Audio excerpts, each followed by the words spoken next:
pela manhã, poder compartilhar da palavra, poder aproveitar da deliciosa feijoada que os irmãos prepararam.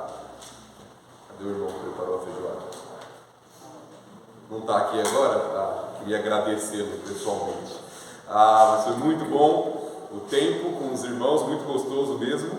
Uma pena que é tão rápido.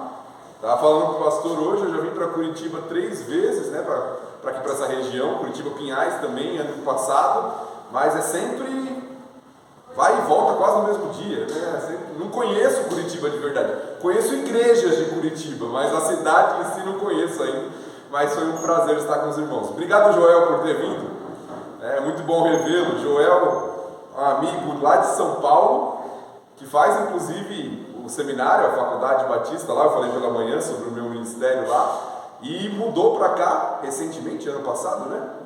Faz 1 ano já, e continua cursando agora, pela graça que nós temos de poder fazer online, né? Então ele acompanha as aulas lá da casa dele aqui de Curitiba, e é aluno lá da Faculdade Batista Lopes. Que bom que você conseguiu vir, muito bom rever.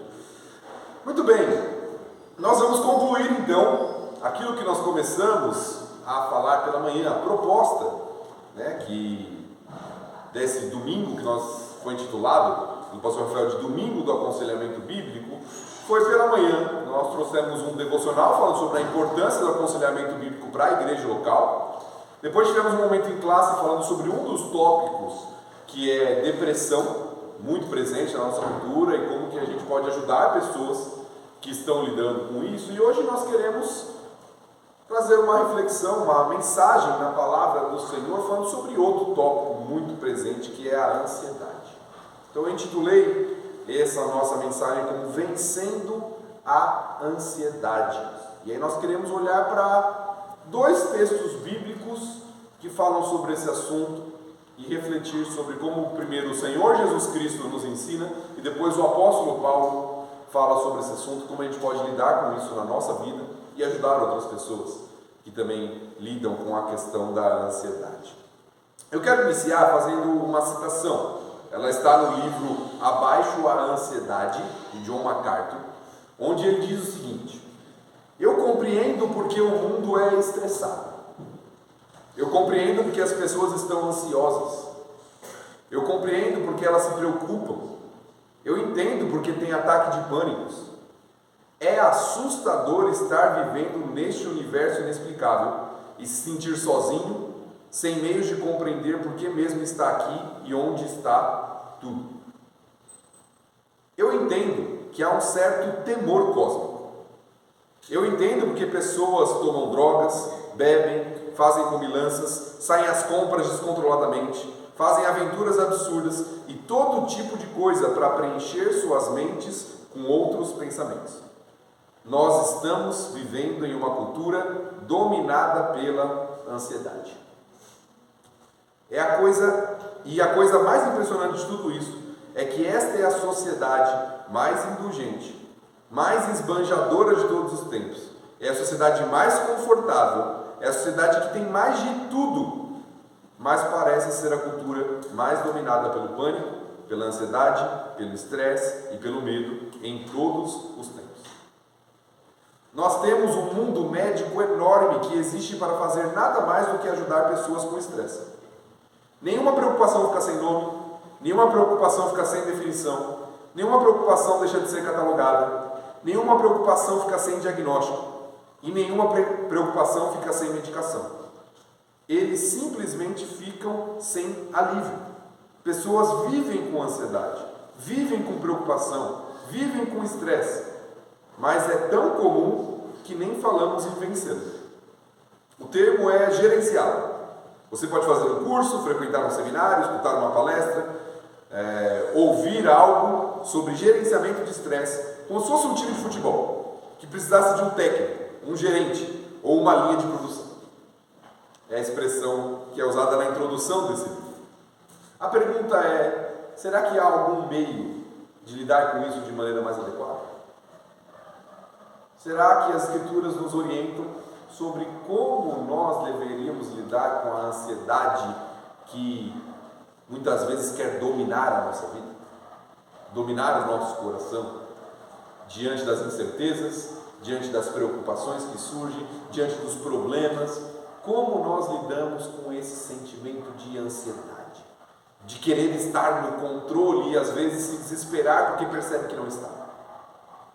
Como nós lidamos com isso biblicamente? Será que é possível, assim como nós falamos hoje pela manhã sobre depressão, nós vivemos uma grande proporção de pessoas ansiosas?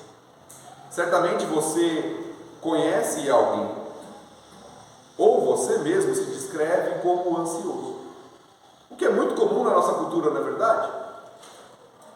A ansiedade passou a ser vista quase como uma característica da personalidade. Uma pessoa é tímida, extrovertida, introvertida, ansiosa. Quase passou a ser vista como algo que é inato, que a pessoa tem ou não tem, que faz parte da sua realidade. Ela nasceu assim, e se ela nasceu assim, não tem como ser diferente disso. Quase como algo determinante. Mas será que as Escrituras falam desta forma?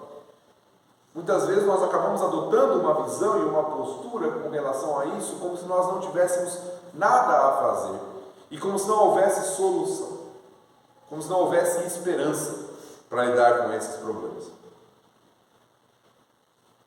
de ansiedade, de sentimentos de tristeza, depressivos. Então, o que as Escrituras dizem sobre isso? É isso que eu quero ver brevemente em 2 textos com os irmãos essa noite. Então, abra a sua Bíblia em Mateus capítulo 6. O Senhor Jesus Cristo ensinou sobre isso no famoso, conhecido Sermão do Monte, ou Sermão da Montanha. Mateus capítulo 6. Nós vamos ler do verso 24 a 34.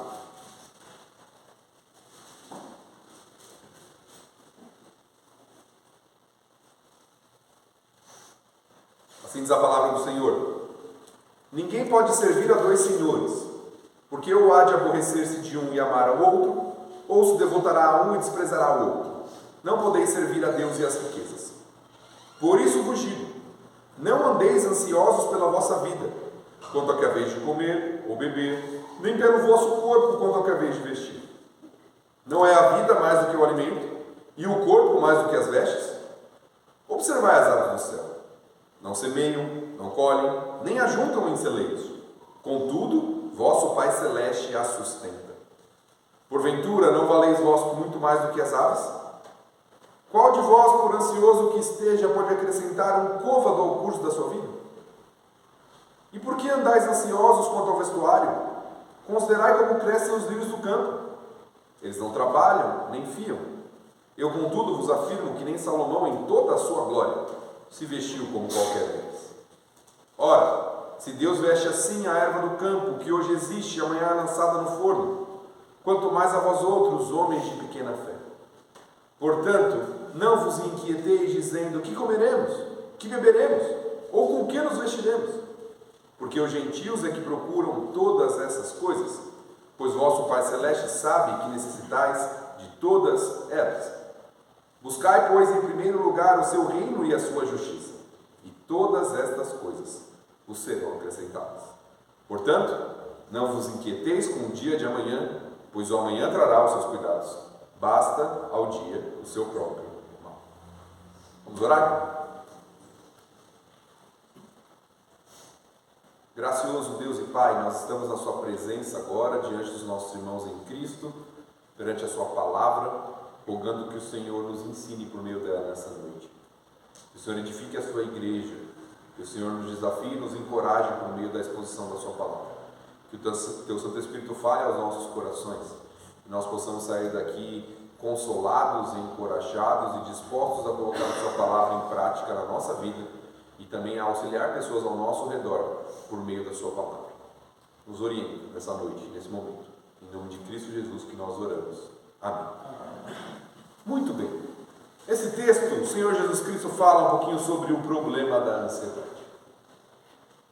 A palavra ansiedade significa literalmente, a palavra usada aqui no seu idioma original, mente dividida. É comum a ideia que vem daquele termo que nós usamos em português também, da preocupação, né? Ou preocupação. Você está com a mente dividida, está ocupado com algo que ainda não é realidade em sua mente, que você não pode às vezes fazer nada para mudar, mas você fica dominado por aquilo. E às vezes te impede inclusive de agir no presente. Algo que às vezes não é real, ou até que será real no futuro, mas que a sua mente está ocupada com aquilo agora.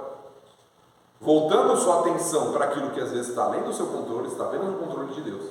E deixando muitas vezes de cumprir as responsabilidades presentes. Esse é um dos problemas da ansiedade. Nesse texto, Jesus chama os seus discípulos, lembre-se que nós estamos no Sermão do Monte, ou do Sermão da Montanha, onde o Senhor Jesus está ensinando sobre o estilo de vida esperado do cidadão do reino, daquele que é um seguidor dele, um súdito do rei, o Senhor Jesus. Então ele vai falar sobre o que é esperado, como o discípulo dele deve agir. Lembra que ele falou sobre as bem-aventuranças? Lembra que ele falou que nós somos sal e luz na terra? E ele vai dando uma série de princípios sobre como nós deveríamos viver.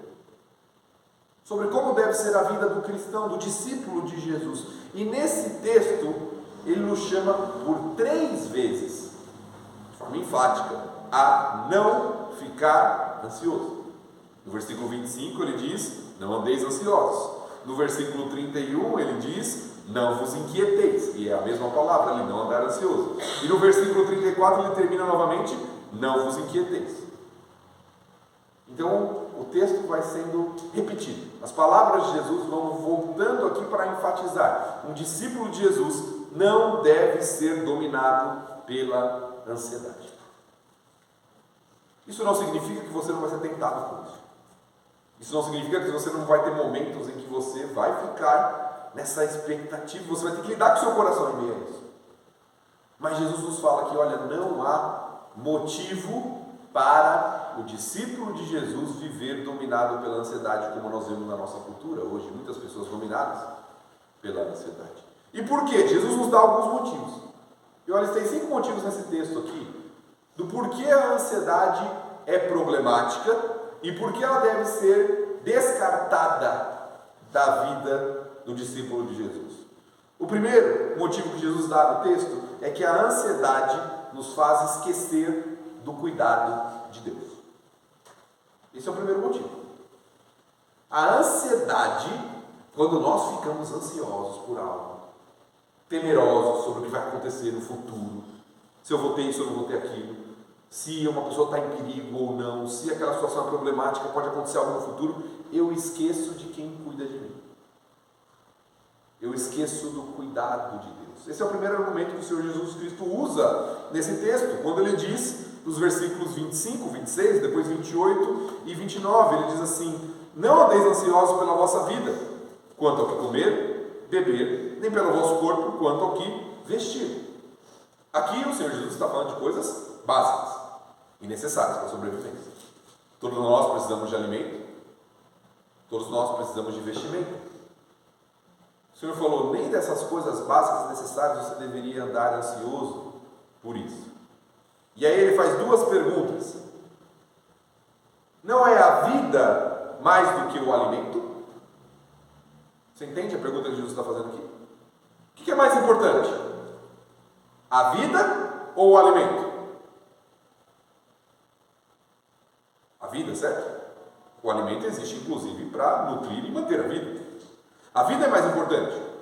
Quem te deu a vida? Deus. Você acha que Ele não vai te dar o alimento também? Se Ele te deu o que é mais importante, você acha que Ele vai deixar faltar o que é menos importante? Esse é o argumento que Jesus faz em forma de pergunta. A vida não é mais importante do que o alimento? O corpo não é mais importante que as vestes?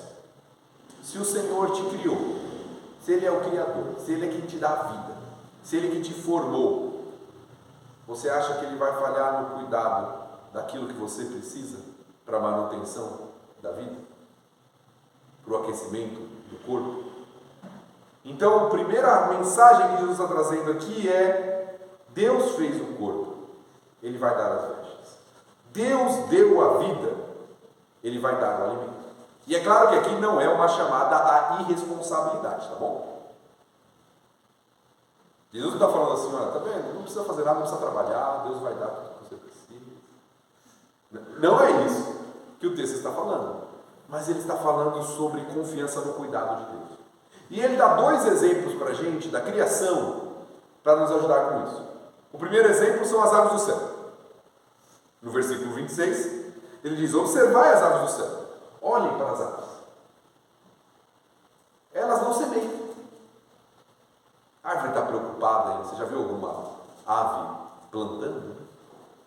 Depois preocupada em ir lá colher? Não, elas não semeiam, elas não colhem, elas não armazenam, mas elas estão aí.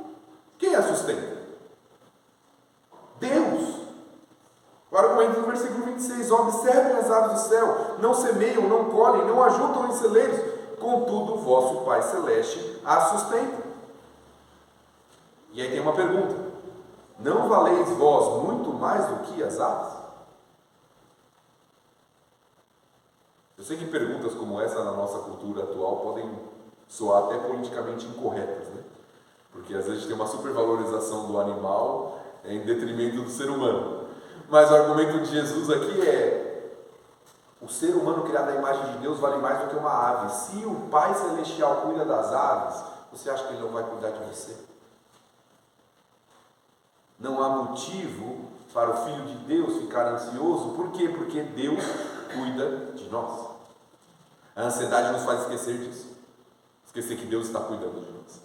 Esse é o primeiro argumento que Jesus usa. O segundo exemplo é os lírios do campo. Olhem os lírios do campo. Versículos 28 e 29. Eles não trabalham, eles não fiam. Mas nem Salomão, com toda a sua glória, se vestiu como qualquer um deles. Se Deus veste assim os lírios do campo, com a beleza dos lírios, que hoje existe, e amanhã, a expressão que é usada aqui, eles são lançados no forno, porque na Palestina, no mundo antigo, essas flores que murchavam rápido, né, a ideia de hoje existe, amanhã já não está mais existindo, eram usadas inclusive como combustível para o forno. As mulheres usavam, né, uma espécie de lenha ali para ajudar no aquecimento da comida e uma série de coisas. Jesus está falando assim: olha, o Pai, Ele veste os lírios com toda aquela beleza, e o lírio que resseca em 1, 2 dias, que já não tem mais utilidade, a não ser lançado no forno para ajudar ali no aquecimento, você acha que Ele não vai dar a veste que você precisa? Você acha que Ele não vai te dar o suprimento necessário? Meu querido irmão, o primeiro desafio que Jesus está nos deixando aqui é o desafio de enxergar que Deus cuida de nós e não esquecer disso. Eu sei que nós vivemos numa sociedade que nós pensamos que quem resolve as coisas somos nós mesmos. Eu faço, eu cuido, e aí nos dá aquela sensação de controle, de que nós estamos controlando a nossa própria vida. Mas Jesus está falando assim: em última análise, você precisa confiar no Senhor. Não é na sua capacidade intelectual, não é na sua formação profissional, não é naquilo que você consegue ou não fazer. Quem cuida de nós é Deus. E a ansiedade às vezes nos faz esquecer disso. Esquecer que Deus está cuidando. Esquecer que Deus está nos dando aquilo que nós precisamos. Por isso que a ansiedade é um problema, porque ela nos faz esquecer do cuidado de Deus. O segundo problema da ansiedade que Jesus argumenta aqui é que ela é totalmente improdutiva. E o versículo 27 nos mostra isso. Qual de vós, por ansioso que esteja, pode acrescentar um côvado ao curso da sua vida? O que Jesus fala é: a ansiedade serve para quê? Se você ficar ansioso, isso vai aumentar a sua vida? Vai produzir algo de bom? Não. A ansiedade não produz nada de bom. Não pode acreditar nem um minuto na nossa vida. Se a preocupação resolvesse alguma coisa, e claro que a gente está falando da ansiedade que domina e pecaminosa, existe um tipo de preocupação boa, que nos leva à responsabilidade, que nos leva ao zelo, mas estamos falando dessa ansiedade que Jesus está combatendo aqui, essa ansiedade pecaminosa, que nos controla. Ela não produz nada de bom. O que a ansiedade produz? Vamos pensar em algumas coisas que ela produz? Enxaqueca, gastrite, insônia. Não é isso? O que ela produz? Ela só piora a situação. Jesus está falando, a ansiedade não tem condições de te produzir algo importante. Na verdade, ela só te distrai do que de fato é importante.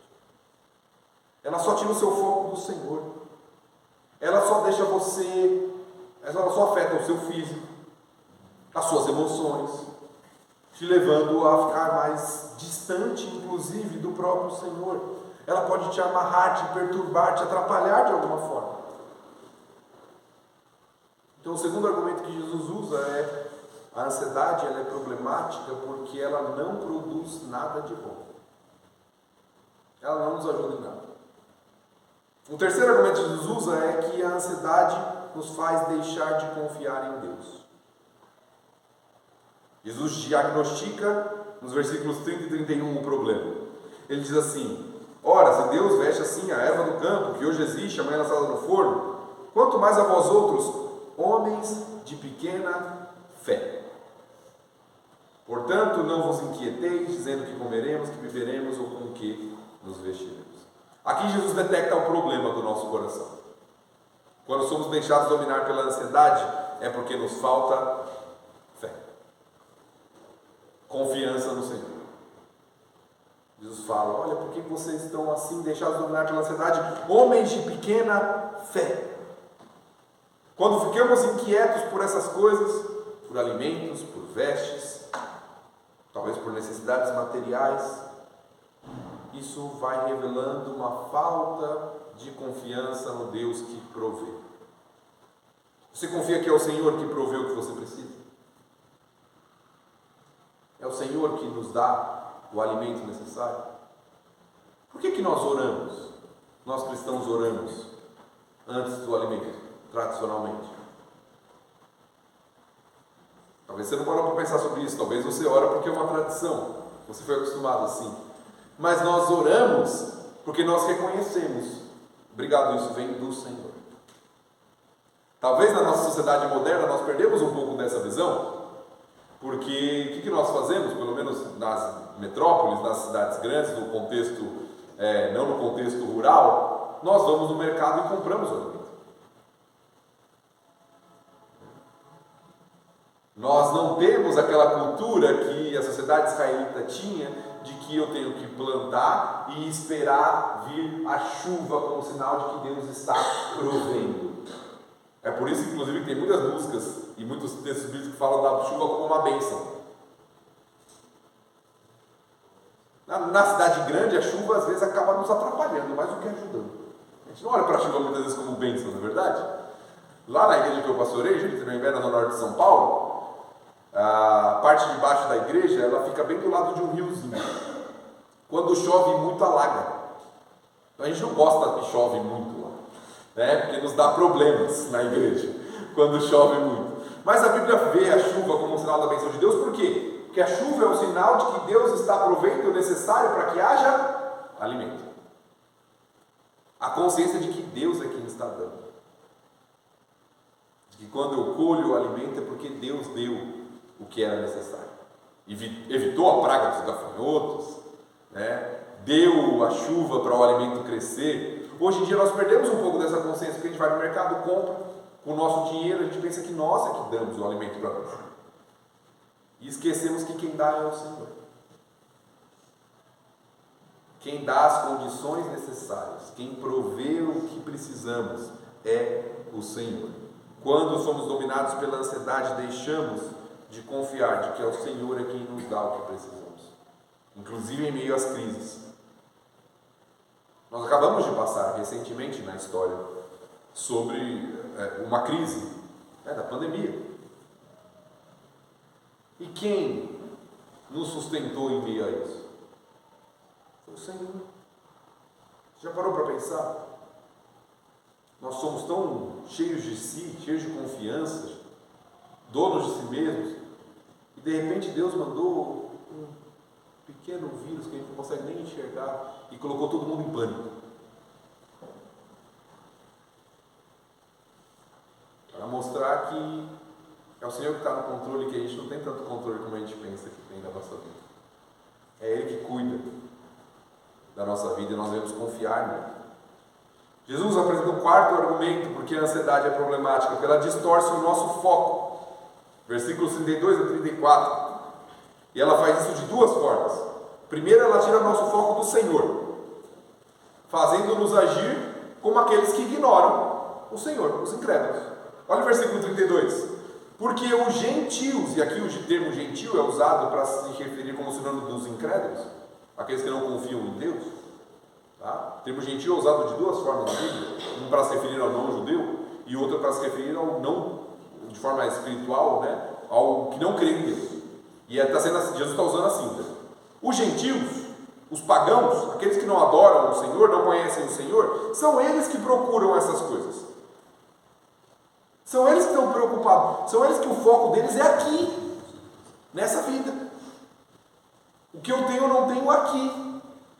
Jesus está falando, olha, os gentios é que procuram essas coisas, mas o vosso Pai Celeste sabe que vocês necessitam de todas elas. Então qual deveria ser o foco de vocês? Buscar a Deus e o seu reino. Porque aquilo que nós precisamos, o Senhor vai dar. Nós não deveríamos ficar tão preocupados com isso. Nós deveríamos sim ser responsáveis, trabalhar, fazer bem feito as coisas, mas quem dá o que nós precisamos é o Senhor. Nosso foco deveria estar no relacionamento com Ele e no serviço a Ele. Buscar em primeiro lugar o seu reino e a sua justiça. E aquilo que nós precisamos, o Senhor nos dá. A ansiedade tira o nosso foco. Faz com que a gente olhe mais para as coisas daqui do que para as coisas celestiais. Mais para as coisas materiais do que para as coisas do Senhor. Então Jesus está falando, olha, quem age assim é um gentio, é um incrédulo. É ele que vive dessa forma. Você que é discípulo de Jesus não pode ser dominado por isso.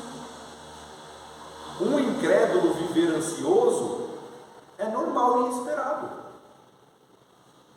Ele está num mundo caótico, problemático, com maldade, com corrupção, e ele não crê em um Deus que governa e controla, então ele tem que estar desesperado mesmo. Mas aquele que é do Senhor, ele não precisa viver assim. Jesus está falando, olha, volte o seu foco para aquilo que realmente importa para o Senhor. Segunda forma como a ansiedade distorce o nosso foco é que ela tira o nosso foco do hoje e lança para o amanhã, para aquilo que a gente não tem o que fazer, muitas vezes para resolver. Versículo 34. Não vos inquieteis com o dia de amanhã, pois o amanhã trará os seus cuidados, basta o dia o seu próprio mal. Um dos grandes problemas da ansiedade é que ela nos torna improdutivas. Por quê? Porque aquilo que a gente deveria fazer a gente não faz, e aquilo que a gente não pode fazer nada para resolver agora, a gente fica preocupado com aquilo. Então ela tira o foco da nossa responsabilidade, do que nós deveríamos fazer, e lança o foco para o futuro, para aquilo que eu não tenho o que fazer no momento. Aí eu fico pensando, e se acontecer isso? Aí agora? E se amanhã acontecer isso? E aí eu não faço o que eu deveria fazer hoje. A ansiedade tira o foco daquilo que nós deveríamos investir na nossa energia e lança o foco para aquilo que nós não podemos fazer nada para resolver. Então Jesus está falando, olha, concentre-se no reino de Deus, na sua justiça, e o Senhor vai dar aquilo que vocês precisam. Só uma advertência sobre esse texto, porque às vezes ele é mal interpretado. Tá? Jesus não está falando que se você buscar a Ele em primeiro lugar, Ele vai te dar tudo que você quer. Às vezes esse texto é interpretado assim. As pessoas leem assim, buscai o reino de Deus, a sua justiça, e todas as coisas te serão acrescentadas. Não, o texto não diz isso. O texto diz, todas estas coisas citadas acima, que são alimento, vestes, roupas, ou seja, o que você precisa, Deus vai te dar. O texto não está prometendo riqueza, Deus não está prometendo prosperidade, Deus não está prometendo essas coisas. Está prometendo que o Senhor cuida de nós. E Ele nos dá o que nós precisamos para viver. E que isso deveria ser motivo suficiente para que nós concentrássemos nossas energias e nosso foco no Senhor e na sua obra, no seu reino, na sua justiça. Para concluirmos esse texto e irmos para o texto de Filipenses, que nos apresenta a solução para a ansiedade. A ansiedade, o quinto lugar, o quinto problema, é que ela revela a quem nós estamos servindo. E eu deixei esse versículo por último propositadamente, apesar de ser o primeiro que eu li. Versículo 24. Ninguém pode servir a dois senhores, porque ou há de aborrecer-se de um e amar o outro, ou se devotará a um e desprezará ao outro. Não podeis servir a Deus e às riquezas.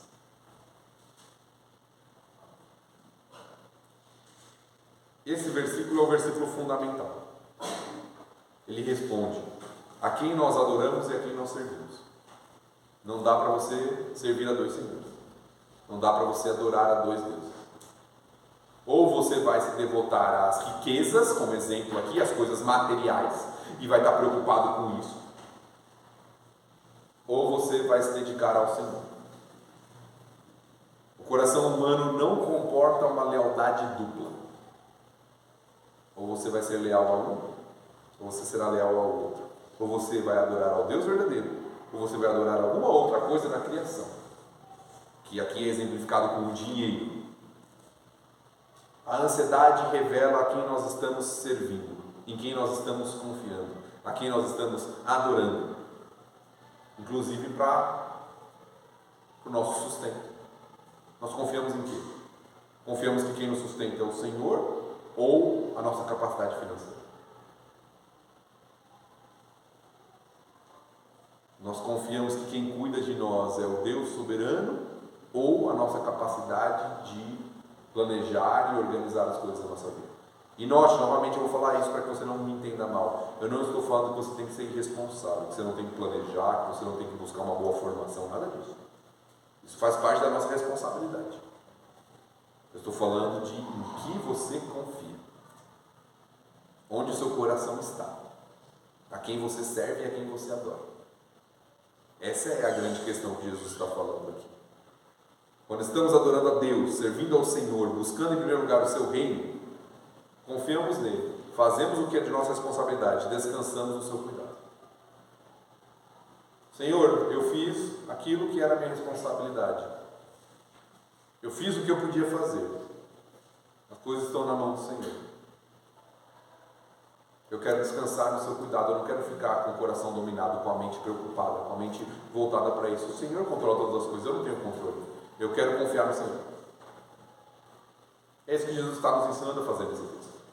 A não ser dominado pela ansiedade, mas confiar no Deus que cuida de nós.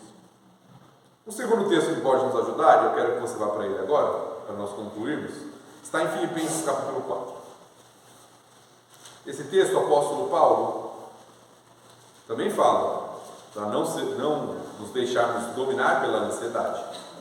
E ele propõe algumas respostas ou atitudes que vão nos ajudar a desenvolver aquilo que Cristo ensinou nesse texto. A confiança no cuidado de Deus. Então, Filipenses 4, para resumir o texto de 6 a 9, diz assim: não andeis ansiosos de coisa alguma. Em tudo, porém, sejam conhecidas diante de Deus vossas petições pela oração, pela súplica, com ações de graças. E a paz de Deus, que excede todo entendimento, guardará o vosso coração e a vossa mente em Cristo Jesus. Finalmente, irmãos, tudo que é verdadeiro, tudo que é respeitável, tudo que é justo, tudo que é puro, tudo que é amável, tudo que é de boa fama, se alguma virtude há e se algum louvor existe, seja isso que ocupe o vosso pensamento. O que também aprendestes e recebestes e ouvistes e vistes em mim, isso praticai, e o Deus da paz será convosco. Aqui nesse texto, de forma bem objetiva, Paulo nos dá alguns caminhos que nós deveríamos percorrer para lidar com a ansiedade na nossa vida quando ela vem. Jesus Cristo já nos mostrou. A ansiedade é vencida pela confiança em Deus. Confiança no cuidado de Deus.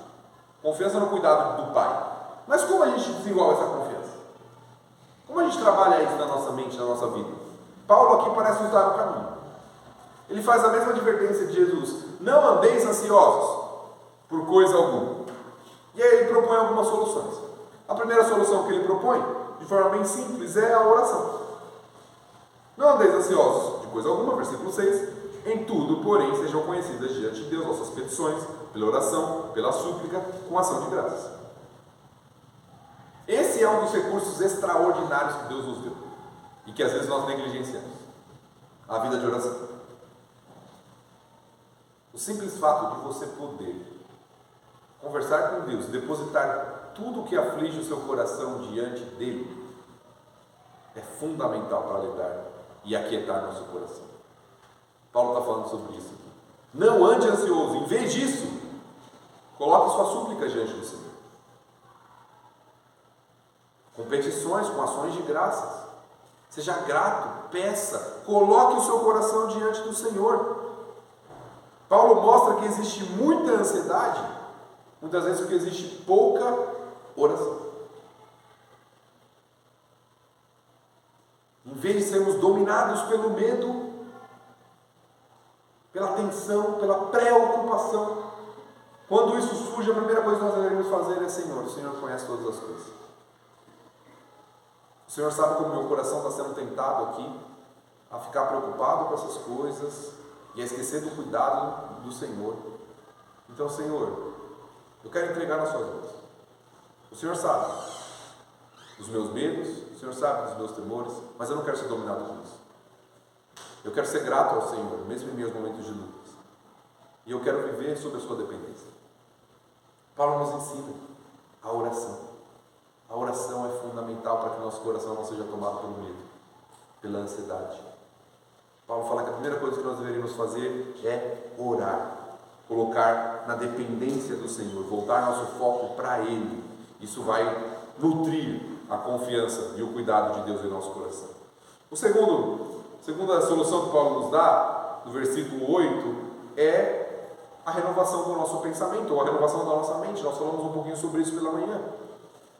Paulo fala que nossa mente tem que ser nutrida com o que é bom, verdadeiro, amável, respeitável, de boa fama. Tudo que está em virtude deve ocupar o nosso pensamento. E não confunda isso com um pensamento positivo. Infelizmente a nossa cultura distorce isso de alguma forma. Eu lembro de um amigo que eu tinha, que ele começou a ser levado por esse tipo de pensamento. E ele falava assim para mim: não, pastor, se eu acreditar naquilo, vai acontecer. Lá em São Paulo, deu um exemplo que eu não esqueço até hoje, né? Lá em São Paulo chega essa época de fim de ano, Natal, né, época de festividades, os shoppings ficam lotados, né? Você não consegue parar. E ele usou esse exemplo para mim. Ele falou: não, se eu for no shopping e eu pensar assim, minha vaga está lá, ela vai estar lá. Mas que tipo de pensamento é esse, né? Como se eu pensasse algo positivo vai acontecer. Não é isso que o texto está falando. Como se fosse algo mágico, né? Não é sobre isso que o texto está falando. O que Paulo está falando aqui é que a nossa mente precisa ser renovada constantemente com as verdades da palavra de Deus. Isso vai nutrir o nosso coração para que ele não fique ansioso. Quando eu lembro do caráter bondoso de Deus, isso me leva a me aquietar e não ficar ansioso. Quando eu lembro do caráter de um Deus que governa, isso me ajuda a confiar e não ficar ansioso. É renovar a mente com as verdades da palavra de Deus, me leva a aquietar meu coração e a lembrar o Deus a quem eu sirvo, o Deus a quem eu adoro, o Deus com quem eu me relaciono, o Deus que me ama e cuida de mim. Paulo está falando: é isso que tem que ocupar o seu pensamento, é isso que tem que estar na sua mente. Controle o seu pensamento com aquilo que é bom. Nós vivemos em uma época em que há uma luta com relação a isso. Nós temos muita informação na nossa época. Seja por meio de televisão, seja por meio de internet, a gente recebe um milhão de informações. E às vezes as pessoas estão, e as crianças estão, às vezes, cuidado pais, super agitadas, às vezes porque elas têm mais informação e menos exercício do que deveriam ter. Ficam só nas telas. É um problema da nossa criação de filhos atual. Mas é um problema para nós também, a gente não percebe às vezes. A gente está lá o tempo inteiro com informação, com vídeo, com no celular, na televisão. Enchendo a nossa mente com um monte de coisa, não necessariamente com coisas boas. E esquece de fazer esse processo aqui, renovar nossa mente com a verdade da palavra. Se tornando mais ansiosos e esquecendo de refletir no Senhor. Último conselho que Paulo dá é que isso não pode parar no pensamento. Isso tem que ir para a prática. Versículo 9, ele diz que o que vocês aprenderam, receberam, ouviram e viram, isto praticai. A ansiedade é vencida por meio da prática da palavra. Não apenas a oração e a renovação da mente, mas também a prática. Eu preciso viver, praticar uma vida coerente com o Evangelho, coerente com a palavra de Deus. Não adianta apenas saber. Temos várias advertências sobre isso nas Escrituras, não é verdade? O Senhor Jesus Cristo falou sobre isso. Tiago, na sua carta, fala que nós não podemos ser apenas ouvintes, mas praticantes da palavra. Se você quer lidar com a ansiedade na sua vida, pratique o Evangelho. Coloque em prática aquilo que você ouve semanalmente, através da exposição da palavra de Deus nessa igreja aqui. Quando você vai sendo moldado, o caráter de Cristo vai sendo formado em você, a ansiedade vai deixando. Porque a confiança em Deus vai se renovando na sua vida, conforme você vai se tornando mais parecido com o Senhor Jesus Cristo. Talvez uma das maiores razões para sermos ansiosos é a falta da prática da palavra de Deus. Qual que é o resultado que Paulo apresenta nesse texto? Um maravilhoso resultado de não se deixar dominar pela ansiedade, de entregar a Deus em oração, de renovar a nossa mente com a verdade da palavra, de praticar a palavra na nossa vida. O resultado é a paz de Deus e o Deus da paz. Versículo 7 diz que a paz de Deus, que excede todo entendimento, guardará o nosso coração e a nossa mente em Cristo Jesus. Aquela paz que vai além da nossa compreensão, que excede todo entendimento, que pode estar um caos na vida, mas que a gente pode viver em paz pelas verdades do Evangelho.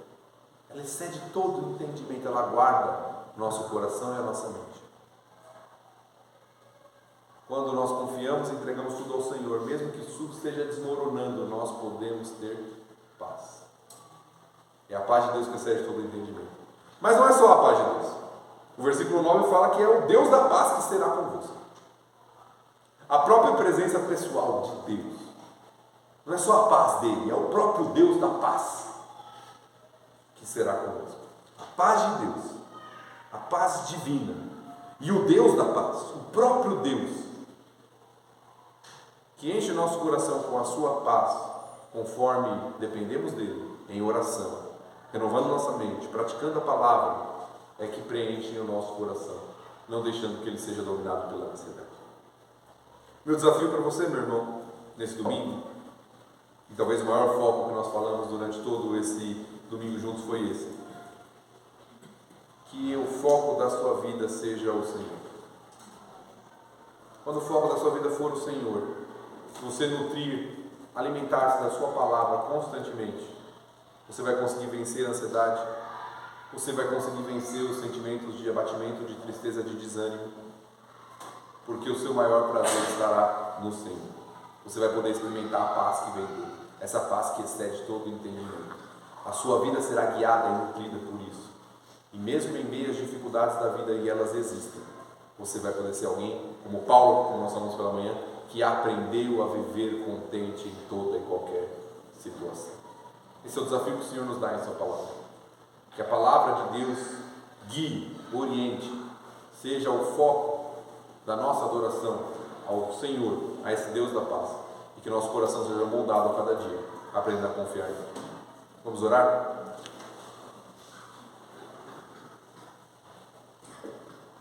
Nosso bom Deus e Pai, nós somos tremendamente gratos ao Senhor. O Senhor é um Deus que cuida de nós e que não nos deixa ser vencidos por temores, por ansiedades, por tristeza, o Senhor nos dá esperança, o Senhor nos dá solução por meio da sua palavra. Então ajuda-nos a nos apropriar disso.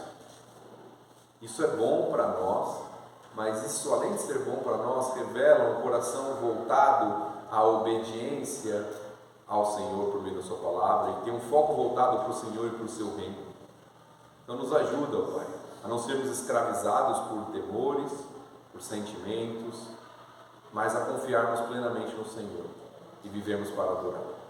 Que a sua palavra, como vimos hoje, durante todo o dia, possa ser o nosso alimento, nosso coração e nossa mente possam ser renovados constantemente, e essas lutas e temores que nós sofremos no nosso dia a dia possam ser de maneira adequadamente lidados por meio da sua palavra e da confiança no seu caráter bondoso, cuidadoso.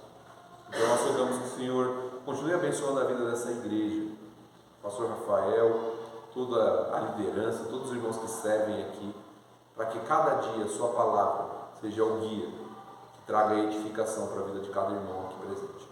Em nome de Cristo Jesus que nós oramos. Amém.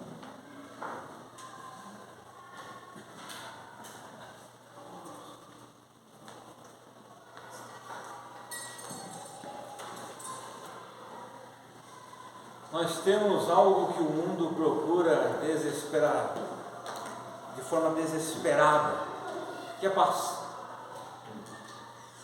E nós temos isso de forma gratuita. Nós precisamos aproveitar o que nós temos de forma gratuita. Nós precisamos viver o presente de forma fiel ao Senhor, confiando que Ele vai acrescentar no dia de amanhã. Isso é uma verdadeira paz. Amém por isso, obrigado, pastor, por mais esta mensagem. Vamos cantar o último hino. Acho que o Caio já foi, né? Ele precisou ir, né? Ok. Não sei se Israel... Não, né? Então tá, vamos cantar a capela então. Muito bem. Peço aqueles que podem se colocar de pé, por favor. Quem somos nós neste mundo aqui? O hino 105. Então vamos cantar a capela. Quem somos nós neste mundo aqui? E qual padrão temos a seguir? Nós somos servos do eterno Deus, que por sua graça nos escolheu. Fiéis sejamos a Jesus,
acostumados com os instrumentos, né?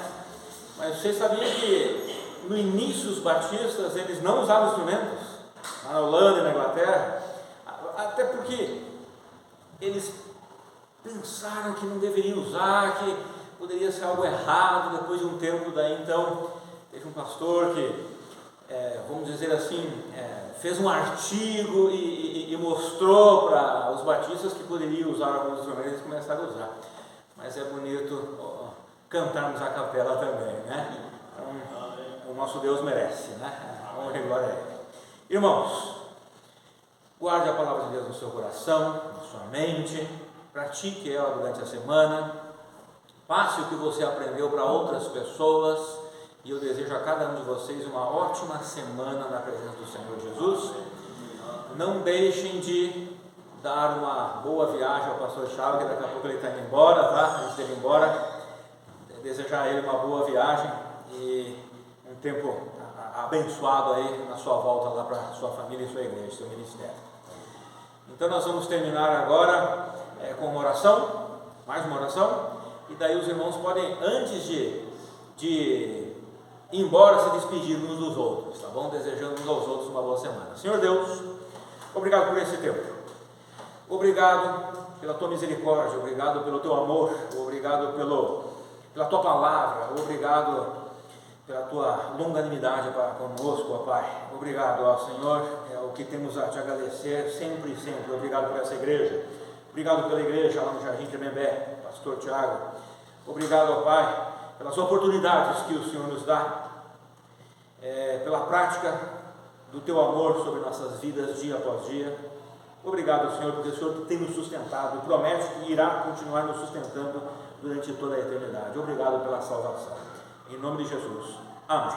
Amém. Estamos despedidos.